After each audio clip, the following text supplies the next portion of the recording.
Hi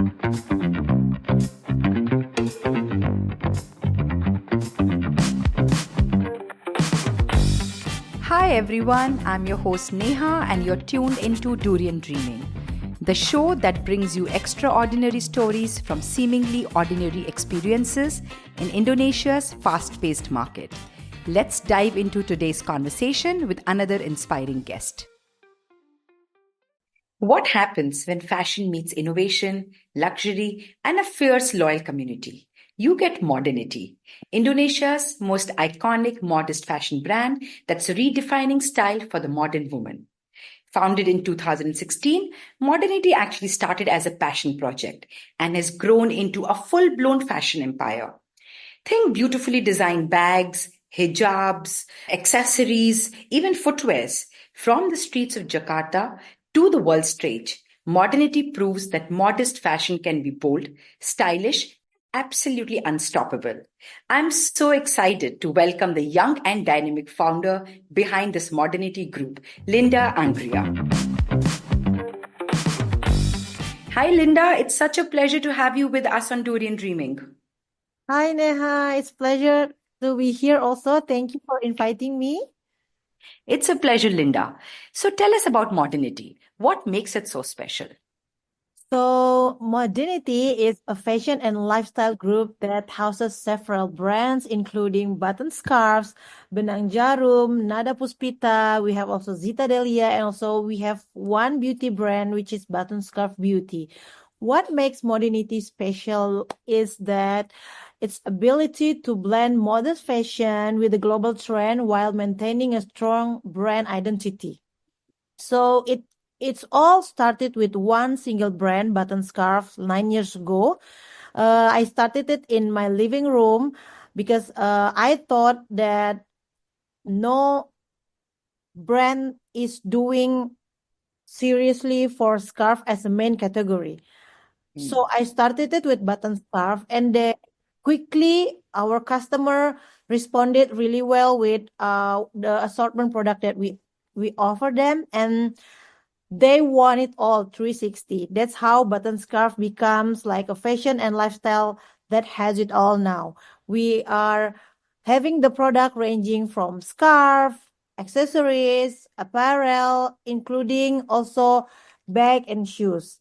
So from one brand, Button Scarf, I discover that there are many aspirational founders in the modest fashion industry in Indonesia also have a very great product, have a very great idea, and we sort of collaborate to manage into one fashion and lifestyle house, which we call Modinity. That's how Modinity formed from one single brand to now 5 brand and 1 beauty brand.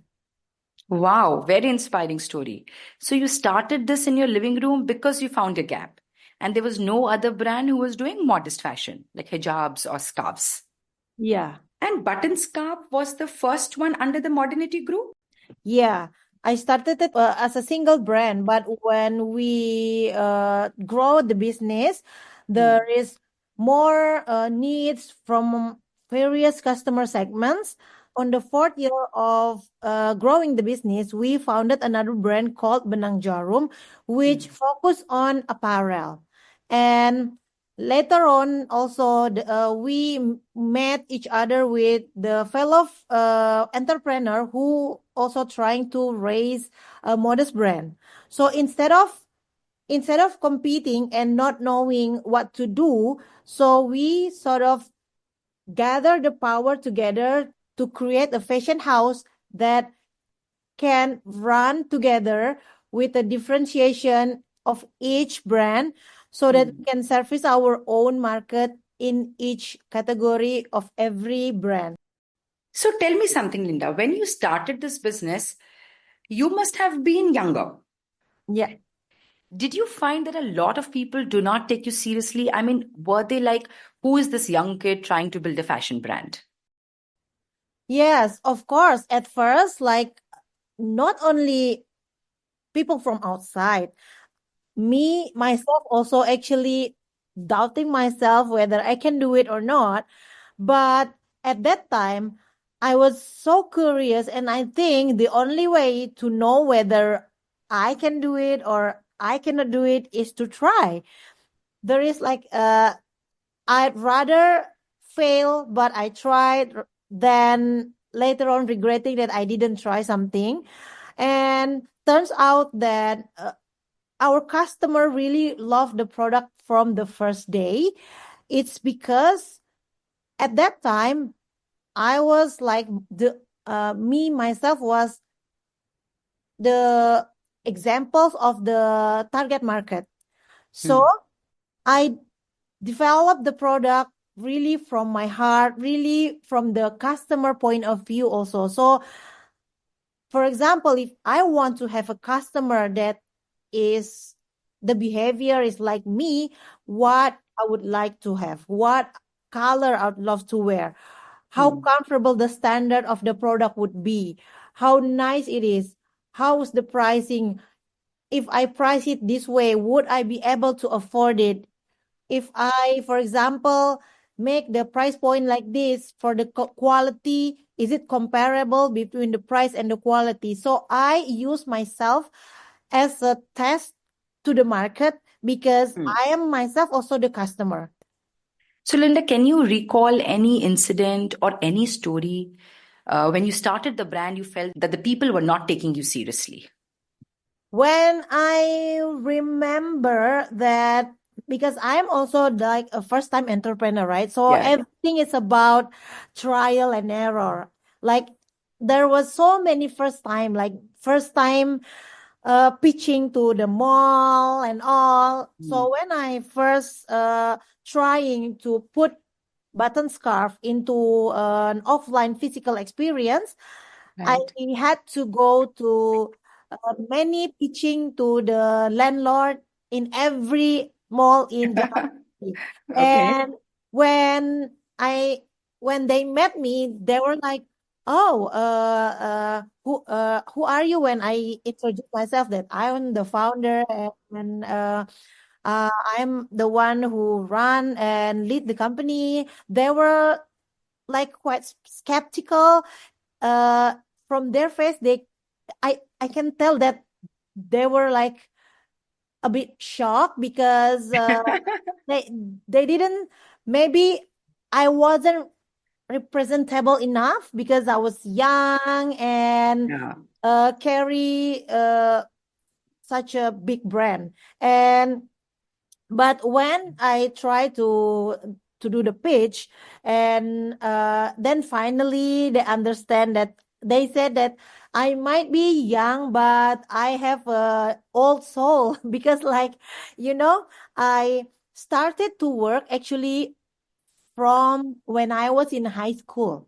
When I'm in college, I also during the day I went to college, and then at night I do some like freelance work, uh, just to keep up with myself actually. Right. Because I found out it's like, for me, my happy place in when I feel like I'm productive during the day. I think I think that's what make me who I am right now, that I don't know why I take work as like me time for me. Linda, your story is incredibly inspiring because, while everyone sees the success, they often don't see the challenges behind it. I mean, building a thriving business is no easy feat. Correct. So, was there ever a moment when you doubted your idea, when you thought it might not work, or even feared losing everything you'd invested? Did you ever come close to feeling like it might just fall apart? Course, like any entrepreneur has moment of doubt, right? When there were times like sales were slow or campaign didn't go as planned. Of course, like I question anything, even myself. But what I'm trying to do is that I never let my fear control my decision. Instead, I'm trying to focus on adapting, learning, and moving forward. Especially when, during COVID, the early days of COVID, the first month, like everything is locked down, our stores are all closed down. I already started to cut my salaries for 50% on the first month, because what I was thinking was only how to be able to continue the business and still be here until the COVID is finished, until we pass the moments. At that time, I thought the business was just finished, because in the uncertainty, I feel like I don't know what to do. But what made me always believe that we can pass this is because when I see behind me, there are so many people hanging their hope on the company. And by looking at them, I feel like we can do this if we are gather the power to finally overcome the situation, the uncertainty situation. Yeah, COVID was cruel to many businesses. And I mean, I really liked your approach. You know how you said that you'd cut down your own salary by 50%. I mean, to ensure that, you can navigate through these challenging times Yeah. and the brand is able to survive. Because scaling a brand in Indonesia is no joke, and that too in such tough times. So, what's been the hardest part about growing button scarves from a small brand to a fashion powerhouse? I can say that the hardest part is scaling while maintaining brand identity and quality, of course.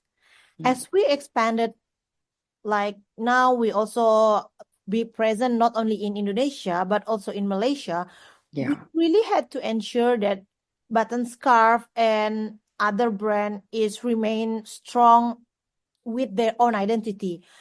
And managing multiple brand and multiple market, but also stay relevant in an ever-changing industry is a constant challenge for me and for the team.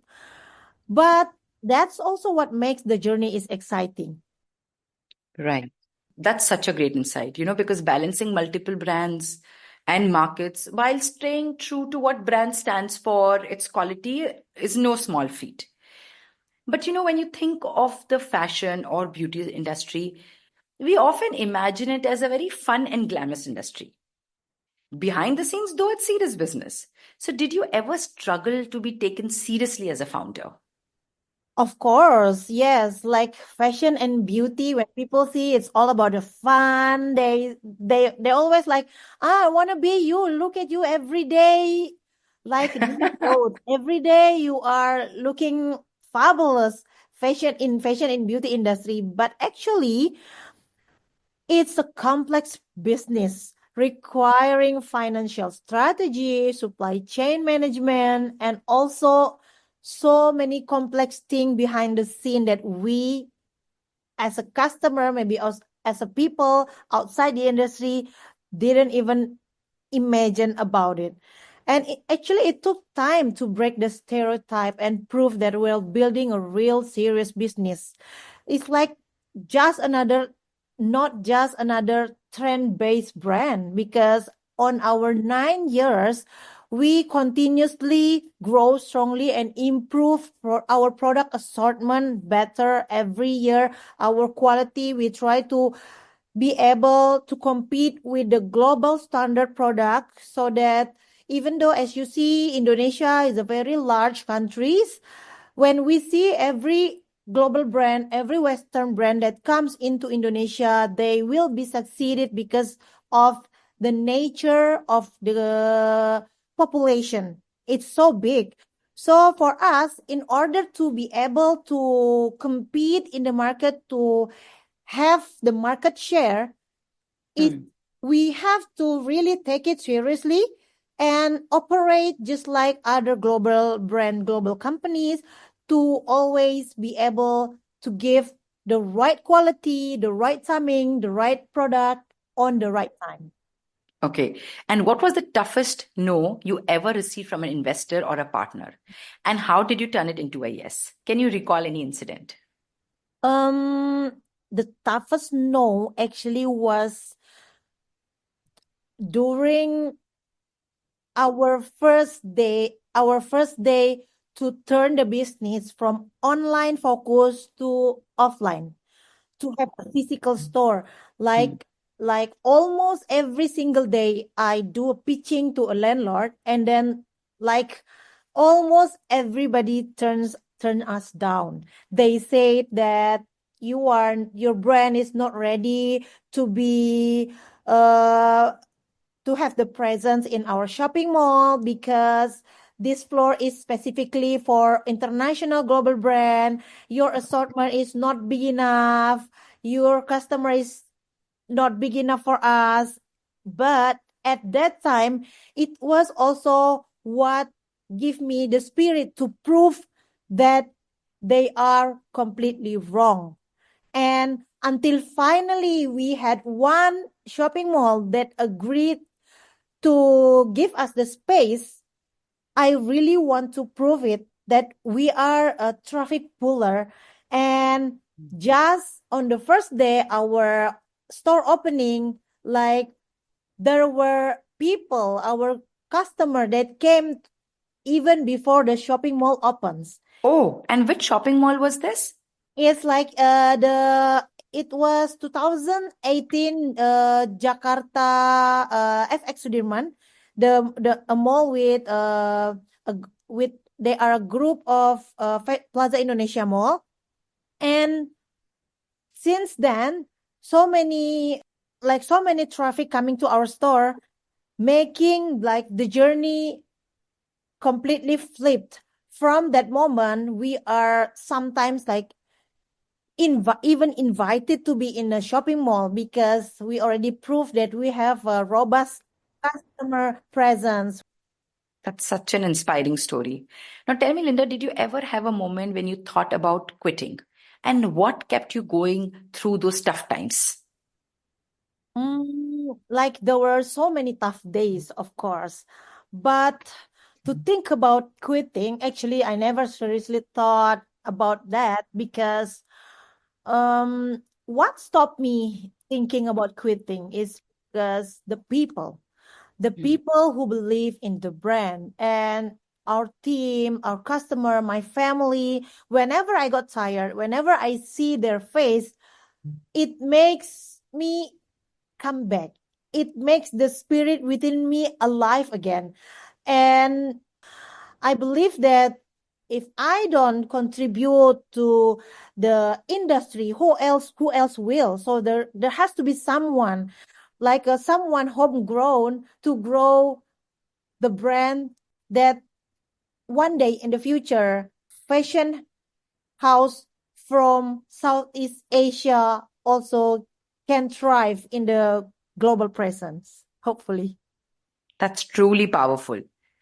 Okay, let's talk money because fundraising can be brutal, especially for women entrepreneurs. Any horror stories or surprising lessons from your journey? Because up until today, we are not yet invested by any investor. Okay. So maybe I can share you a story, because we have been engaged with some investor, but not yet we decided to go with it. Is that, of course, fundraising is tough, right? Especially in fashion, where maybe investors sometimes prioritize tech industry and of course high growth industry over retail. But the biggest lesson is that we just need to prove that our business works before ask for investment from any investors. Investors are only drawn to brands that are already profitable, scalable, and have strong brand loyalty. Just like, for example, button scarf, like nowadays, so many investors want to look at us because they already see the proof. So for me, before actually going to an investor and asking for them to invest in us, we really need to prove it to them that our business is really works and have a robust growth in the future. Oh, wow. So then what's the biggest financial risk you ever took with modernity? And did it pay off? It was when in our first few years, actually, when I started, I sell off everything that I can sell. I sold my car, my mom's jewelry to finance the business. Oh, wow. Even it's not enough, right? So Yeah. I try to get the capital from a peer-to-peer lending, which was we need to return a very high investment return number. And at that time, I took the risk to use that money to improve the way we supply our product from supplying it through vendors outside to make it our internal capabilities. It was, I think, like the biggest challenge I took with someone's money. It's not our own like organic sales money, but gladly also because of that high risk that we took, that makes us who we are right now. Because with our own capacity of production of scarf, we can now use the production and demand, like a production followed by demand. So we can deliver the product from our factory to our store within less than 3 weeks. That's what make the growth and the scalability of the brand becoming faster, because we control our own capacity of production following what the demand wants. So, Linda, you mentioned that in the beginning years, you had to sell off your mom's jewelry Yeah. to scale the business. What was that time? Tell us something more about it. It was on the first years, 2016, like because I also quite shocked with the customer response of our product because they love it. So the demand grow really fast. Even I didn't have the chance to get more capital, right? So when we need to produce more, we need more capital, working capital to do. So the fastest way to do it is just to sell whatever we have, whatever I had, and including my mom's. I try to convince her that I'm going to return it to double it, whatever I sold. And then, yeah, I made it only less than 6 months. Oh, wow. Because modest fashion has exploded in the past few years. Yeah. What do you think is driving it? Because Indonesian women have been dressing modestly for decades now. Yeah. So why has it grown now? If you see the data, like I think 20 years ago compared to now, like you see in Indonesia, even though the country is like dominated by Muslim, let's say about 85% Muslim, but 20 years ago, the woman who wears scarf 20%, those who are not wearing 80%. But now the data is flipping where the one who is wearing is 80%. So you can see the shift of the market. It's growing a lot from 20% wearing becoming 80% is really something, especially in the country where the biggest population is Muslim. And actually, modest fashion exploded is because a combination of many factors, such as social media, like increasing representation and also the rise of modest influencer. It makes that women today aligns with modest fashion because they can still be fashionable without compromising the modesty. And also, for me, modest fashion is no longer niche and no longer limited to only those who is a Muslim religion. I think it's for everybody and it's mainstream now. Because if you see, modest fashion is just lifestyle of wearing thing modesty. Okay, let's get on to fast fashion versus sustainable fashion. Where does modernity fit in, and how do you balance trends with longevity? So in modernity, we focus on quality and also design that lasts rather than fast. We are also following the trend, but for example, if you see the scarf that I'm wearing today, we are using the same uh quality over the past 5 years already. So for us also sustainability is very important, and we are always looking ways to improve it, whether it's through responsible sourcing, better materials, and or reducing waste. In fact, now we are building our new factory facility in a dedicated industrial area in Subang, which later on will have so many certification that's suitable for sustainability, where we will have zero hazard waste and so many so on and on, because we see that in the future the only way to sustain in the market is also when we care about sustainability. It's brilliant how beautifully you're striking a balance between fast fashion and yet be a sustainable fashion brand. Linda, let's make this conversation even more exciting. You are a fashion designer yourself, and over the years, you've built such a big brand. Let's get into your likes and dislikes. So, what's one fashion trend you wish would go away forever? I think micro bag, because when you see, like there is a trend, people are wearing micro bag. The bag is very, very, very small. Yeah. They look cute, but it's impractical because you barely can put anything in it, right? Okay, so the micro bag should go away. Should go away. Okay. And tell me, who's your fashion icon? I mean, a woman whose sense of style and fashion really inspires you.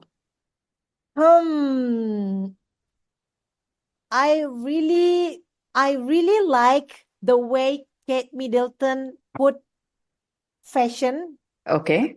on her. It's sleek, elegant, and just looking into her is like I can see a very powerful woman with the way she dressed. Oh, so Kate Middleton is a fashion icon. Yeah, even my wedding dress was inspired by her wedding dress, actually. Wow, and she's very graceful. And tell me, who's your favorite fashion designer, and would you like to collaborate with them? I have so many love for all fashion designer because I think that their works is just what makes the industry colorful every single year. But especially if I can choose one, I really love Dior, because their craftsmanship, and also they have a history and a very aspiring approach to fashion. Of course, a collaboration with any big brand is always a dream for me. Okay. Linda, we talked about how, as a young founder, the challenges that you had faced. You mentioned about how there were places where people didn't take you seriously because you were too young. But besides being young, and on top of that, being a woman in business comes with extra challenges. So, have you ever walked into a room and felt underestimated? How did you handle that? Actually, especially during the first years of doing the business, many times. But I try to handle it by staying confident and letting my work speak for itself. Because for me, the best way to prove those doctors are wrong is only by delivering results. Because there is no point for me to speak about how good we are unless just to prove it. So for me, proof of good work is the best weapon that you can have to overcome that lack of confidence. That's such a great approach, staying confident and let your work speak for itself. I mean, that's the best way to silence doubts.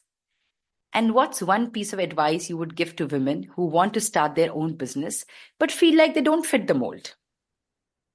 For me, there is no mold. It's just if you have a vision, go for it. Because the biggest mistake is waiting for permission. Just create your own path, and God will lead the way. Wow, I love this advice and such an empowering advice. There is no mold, just the courage to follow your vision and create your own path. Okay, one last question, Linda. You have built something so incredible, but what's next? What's the big dream for Linda Anggrea and the Modinity Group? Of course, for me, I always wanted to bring Modinity to be a global powerhouse for modest fashion and lifestyle. And also it means that expanding into new market, launching new brand, and continuing to innovate in fashion industry. Dream is to see button scarf becomes as recognizable as many major luxury brand while staying true to its identity. Wow, Linda, what an inspiring and insightful conversation this has been. Your journey is so encouraging, and I know our listeners will take away so much from your story.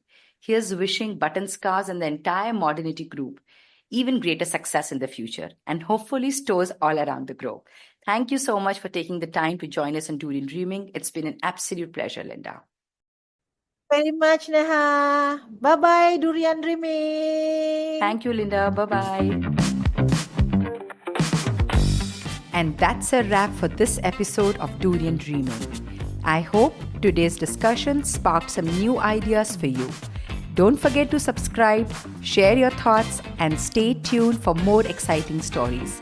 Until next time, keep dreaming big.